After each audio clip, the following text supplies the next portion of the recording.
Let's take a look at the output configuration tool for the Agolo web application.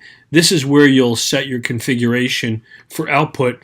And there are three sections: how you want your output to look on the viewer, on screen, how you want it to look on the download when you download the PDFs, and then how you want it to appear when you're just copying from Agolo and to paste into your own applications to share with your clients. So if I start with the viewer, I can go in, I'm going to want the title. Perhaps when I'm looking in the viewer, I want to get a lot of detail. I'm going to have 8 bullets from Agolo's summary. I also want perhaps the first 3 paragraphs of the text of the underlying article. I don't need the full text, but I want the first 3, and then I want titles and links. When I download that, maybe I just want 5 bullets. I do want the table of contents when I download to make it easier to navigate the PDF. I want 5 bullets. Again, maybe I'll take the 3 paragraphs, and I don't need the full text. And then perhaps when I'm copying and pasting, I don't want the table of contents at that point, and I do want title. Maybe I just want the bullets. I don't want any of the underlying text there. So I can click that. I can save however I want to do there. This will be configurable on the individual feed level, or you can say apply this to all my feeds. So each user can modify their output formats on the go as they create new feeds or have defaults they use for all their feeds. And you won't need any interaction with Agolo to do this. All of this is going to be self-service.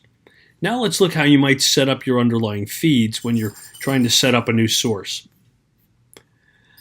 So here you're going to have the source configuration file. You can go in and you can either pick and edit an existing feed, or in this case I'm going to create a new feed. So I'll give it a name, or we'll go with Tech News, and this is where I'm going to be able to search for sources, companies, keywords, and so forth. Let's try, we're going to search for something here. Perhaps I want to do the NVIDIA website. So I can go and do a quick search for NVIDIA.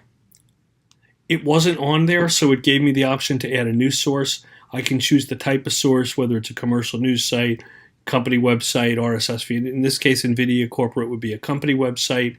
I'm going to go and type nvidia.com/news. And then in this case, there are no user credentials, but if there were credentials, I can enter them here. They're stored encrypted, so Agolo never has access to them. And then again, if this was a complex news site, I could put in search criteria here. But in this case, it's the NVIDIA site, so I'm just going to get any new news that's on their page.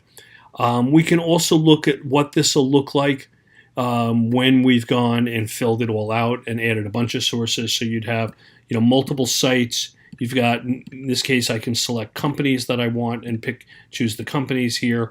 I can also include keywords. Depending, these sources are all web sources, but if this were Factiva or another premium source, I could add metadata, the underlying publisher, geographic codes, and so forth. So the idea is, again, get all the content you want, self-service. You can go in and configure it on your own.